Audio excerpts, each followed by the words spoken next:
Look at the events you've written down. Can you see that the conclusion you reached, I'm not important, is a valid interpretation of those events? Would you say that many children the same age as you, who had the same experience as you, would have formed the same conclusion you did? Now we're going to play a little game I like to call possibilities. We'll imagine 4 friends of yours are visiting you and looking at a videotape of the events you just wrote down. Now your interpretation of those events when you were a child was, I'm not important. That is one valid interpretation of Mom and Dad's behavior. That interpretation wasn't wrong, but there are other reasonable interpretations of the same childhood events that you just didn't think of as a child. So let's ask each of your friends for another alternative interpretation. One friend might well say, Mom and Dad were preoccupied with things they had to get done. It had nothing at all to do with your importance. Couldn't this interpretation explain your childhood events just as well as your interpretation, I'm not important? Now here's what your second friend says after watching the video of your childhood. Mom and Dad thought you weren't important, but were just plain wrong. Isn't this interpretation just as good as the interpretation you came up with, I'm not important? Here's a third possible interpretation of your childhood events that one of your friends suggests. Maybe you weren't important as a child, but that doesn't mean you'll never be important. Couldn't this interpretation explain those events in your childhood just as well as your interpretation, that I'm not important? You see, your childhood interactions with your parents could have lots of meanings. Here's one your fourth friend suggests. Your parents just lacked advanced parenting knowledge and skills, so they didn't realize the effect of their behavior on you. If they'd taken a parenting course, they might have been able to show you that you were important, even when they couldn't be available. Friend 1 has another suggestion. Just because you weren't treated as if you're important doesn't mean you weren't important. Couldn't any one of these interpretations explain those events in your childhood just as well as your interpretation that I'm not important? Of course they can. So do you accept that I'm not important is not a fact? It's not the truth, but just a truth? Merely one interpretation of many possible interpretations of earlier events? Let me repeat the question, and please make sure you answer out loud. Does I'm not important now seem like it's not the truth, but just a truth? Another way of saying this is, do you get that this belief is just one interpretation of many possible interpretations of the events we discussed earlier? Feel free to pause the program so you can read over the interpretations if you like. With a little help from me and from your friends, it's now clear that your inability to get your parents' attention when you wanted it could have at least 5 different reasonable interpretations or meanings. Do you remember what you wrote down a few minutes ago as the source of your belief, I'm not important? Look at the text box below your screen. Right now, imagine seeing what you saw then and hearing what you heard then. Take a few moments and really imagine the events of your childhood that led to the formation of the belief I'm not important. Didn't it seem when you were a child as if you could actually see I'm not important in those early events with your parents? It did, didn't it? You may have the sense that you didn't see the belief, you felt it. Once you formed the belief I'm not important, you probably did feel it. I'll say more about the feeling in a minute, but what I'd like you to focus on now is not the feeling, but on my question. Didn't it seem as if you could see I'm not important? As if we're out there in the world? Here's why we usually think we can see our beliefs. What happened was that you looked at events that could have had many different meanings and chose one, which was I'm not important. By attributing that specific meaning to the events, each time you saw Mom and Dad's behavior, it was as if you could see that meaning in their behavior. But you didn't discover the meaning in the events. You attributed the meaning to the events. They had no meaning before you gave them one. Look at the lemon on the screen. Can you see the lemon without seeing the yellow?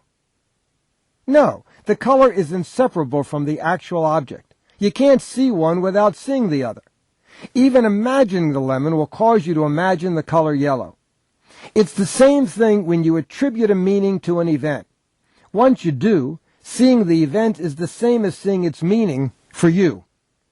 Right now, imagine being a little kid and seeing mom and dad's behavior and expression and hearing their words and tone of voice. As you imagine it right now, as a little child, doesn't it seem as if you can see I'm not important?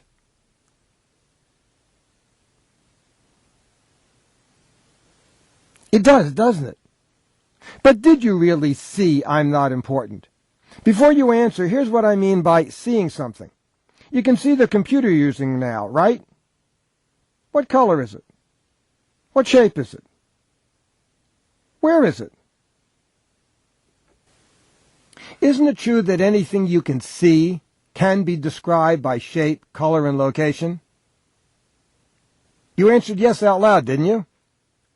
Well then, what did I'm not important look like when you were a child? What color was it? What shape was it? Where was it?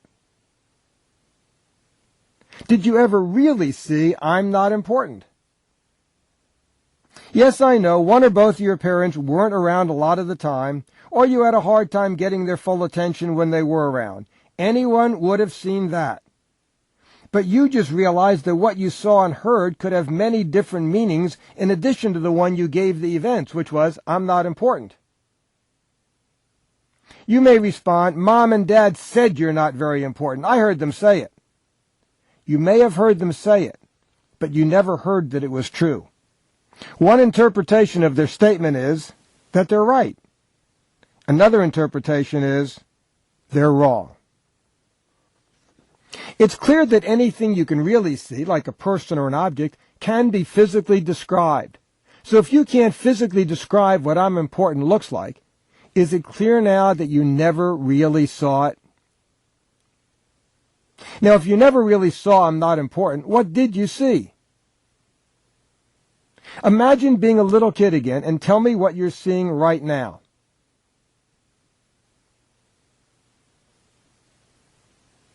Is it clear that all you really saw was one or both of your parents not being around a lot of the time, or you had a hard time getting their full attention when they were around? In other words, all you really saw was a series of events, right? I heard you say yes, didn't I? Remember what I pointed out a few minutes ago. What happened was that you looked at a series of events that can be interpreted in many different ways. You gave the events one meaning, which was I'm not important. By attributing that specific meaning to the events, each time you saw Mom and Dad's behavior, it was as if you could see that meaning in their behavior. But you didn't discover the meaning in the events, you attributed the meaning to the events. Can you get that they had no meaning before you gave them one? I'm going to make a very important distinction between consequences and meaning. There clearly were consequences to your parents' behavior. You didn't get to spend as much time with your parents as you wanted, or you were frustrated because they didn't seem to listen to you. Those were unpleasant consequences. But was there any meaning to their behavior? Let me explain what I mean by meaning. Imagine you're in a room and someone you know comes in and doesn't speak to you. What might you automatically think? For example, you might have just said, they're mad at me, or they're being rude, or they had something on their mind and didn't notice me. Notice, however, that whatever you just said is the meaning you gave to the event. And where did the meaning you just gave their behavior come from? That's right, your mind. Meaning is in your mind, yes? So if meaning is in your mind, is there any meaning inherent in your parents' behavior? Or in any other events for that matter? Of course, the answer is no. So it's not that what happened to you as a child didn't matter. It just has no meaning. Is it real now that the events had no meaning until you attributed one to them? Here's another way to understand that events have no inherent meaning. When I say that, I'm saying that you don't know anything for sure about you, about other people, or about life as a result of these experiences. What do I know for sure about your importance from knowing how your parents treated you when you were a child? Nothing. And if I don't know anything, then you don't either. Now finally, if you never saw I'm not important out there in the world, where has it been all these years? Did I hear you say that I'm not important has only ever existed in your mind? That you never did see it out there in the world? That's right. Now, if the belief is more real to you as a feeling than as a concept, if it seems as if your parents' words and behavior didn't lead you to see your belief, but rather to feel your belief, here's another way to look at it. Didn't it seem as if your parents' behavior when you were a child made you feel that I'm not important? It did, didn't it? I'd like to suggest, however, that their behavior couldn't have made you feel I'm not important, because as you just acknowledged, the events had no meaning. And meaningless events can't make you feel anything, can they? Let's use an analogy to make this totally clear. If you're sitting in your room reading a book or watching TV with no intention of going out, and it starts raining, what do you probably feel about the rain? Answer out loud, please. Probably nothing. The rain's not causing you to feel anything. Now imagine you're a farmer whose crops haven't had water for weeks and are now being saved by the rain. In this situation, how does the rain make you feel? It seems as if the rain makes you feel good. Well, now let's imagine you're about to have an outdoor wedding and everyone's getting soaked. How does the rain make you feel now? It seems as if the rain makes you feel bad. But is it really the rain that's making you feel good or bad? Or is it the meaning you're giving the rain? The rain itself has no meaning and can't produce any feelings. But give the rain one meaning and you feel good. Give it another meaning and you feel bad. So if mom and dad's behavior had no meaning, it couldn't have made you feel I'm not important. And that leads us to a very important question. What did make you feel that? If you don't have the answer to this question, I'll tell you. You felt that only because that's the meaning you already had given to your parents' behavior. All you know for sure is what actually happened. Either mom or dad weren't around much when you wanted them, or when they were around, you had a hard time getting their attention. Let me help you make this real. Imagine that I had been there when you were a little child, and had shown you the alternative interpretations for your parents' behavior. And after that conversation you concluded, my parents mistakenly thought that if they gave me too much attention, I'll get a big ego. It wasn't because I wasn't important. Now imagine being a little kid, and that after this conversation, mom and dad aren't around much, or they don't give you their full attention when they are. Notice how it feels to be a child who's thinking, my parents mistakenly thought that if they gave me too much attention, I'll get a big ego. It wasn't because I wasn't important. You can use the pause button below to pause the video while you make this childhood scenario more real for yourself. When you're done imagining, press the play button. As you imagine this scene, giving it this other meaning, does it still feel as if your parents' behavior and their comments are making you feel that I'm not important? Probably not. And if you didn't feel I'm not important then, would you feel it now? Again, you probably just answered no out loud.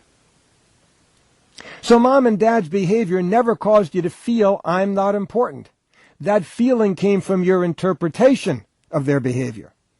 And since your feelings were not caused by events in reality, they were only the result of the meaning you made up to explain the events, is it real that your feelings tell you nothing about whether or not you're important?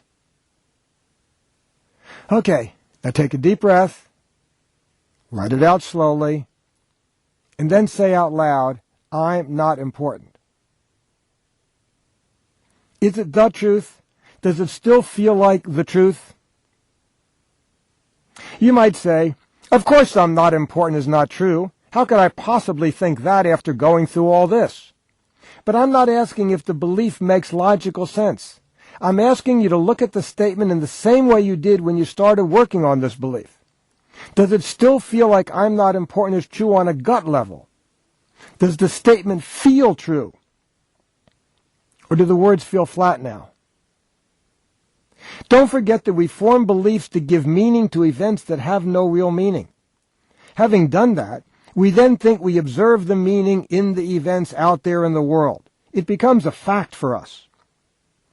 Once we realize that the earlier events never had any real meaning, that the meaning was only in our mind, that it was never a fact, and that the feeling we had was caused by the meaning we gave meaningless events, the belief disappears forever.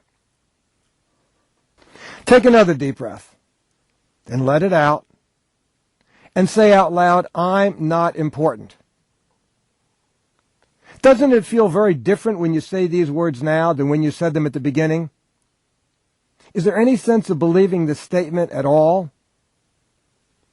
Unless the belief is 100% gone, so the words have no emotional meaning for you, you probably still have the belief. Remember, holding a belief is like being pregnant. You either is or you ain't. There's no sort of.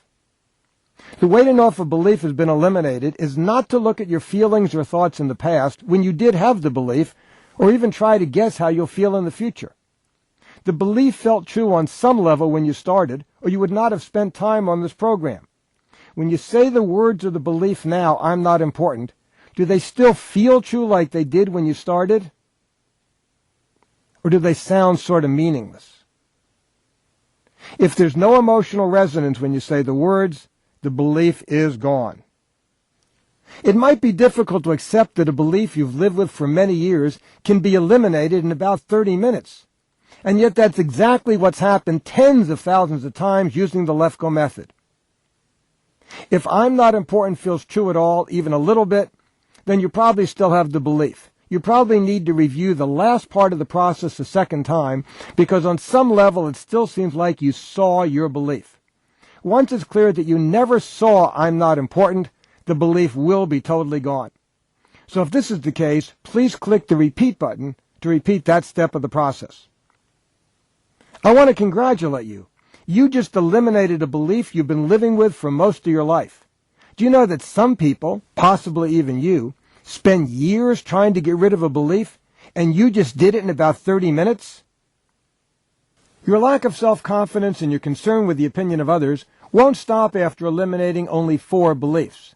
Nevertheless, you should be experiencing some changes in your life as a result of eliminating them, such as not worrying as much about making mistakes, less dissatisfaction with yourself, and now feeling less need to do something to make yourself important. But by the time you've eliminated all 19 beliefs and the 4 conditionings in this program, or at least the ones you actually have, you'll be aware of a dramatic shift in your thoughts, feelings, and behavior, especially in your level of self-confidence.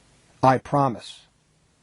When you complete the next belief, you should see a noticeable reduction in your concern about the opinion of others. In fact, the next belief is one of the most important ones that cause us to worry about what others think about us. You can't eliminate that belief, however, until you've eliminated the ones you've gotten rid of so far. The next belief is, what makes me good enough and important is having people think well of me. If you think you aren't good enough or important, and then conclude what makes you good enough or important is having others think well of you, then you've based your self-esteem on the approval of others. Is it starting to get clear why these first 5 beliefs would cause you to have a lack of self-confidence and be concerned about what others think of you? You'll discover the role of the other beliefs and conditionings in holding you back when you get to them. Before you move on to the next belief, I just want to remind you that you can return to the Who Am I Really process anytime you want. If you like the feeling you had at the end of that process, or you want to be reminded how to view problems in your life so you aren't run by them, visit that program again. You now have a choice. Either click Next Belief and move on to the next belief, or click Who Am I Really and experience anything is possible and that you have no limitations. Or make sure this program is bookmarked and close it. Then make a note to yourself when you plan to return and eliminate some more beliefs.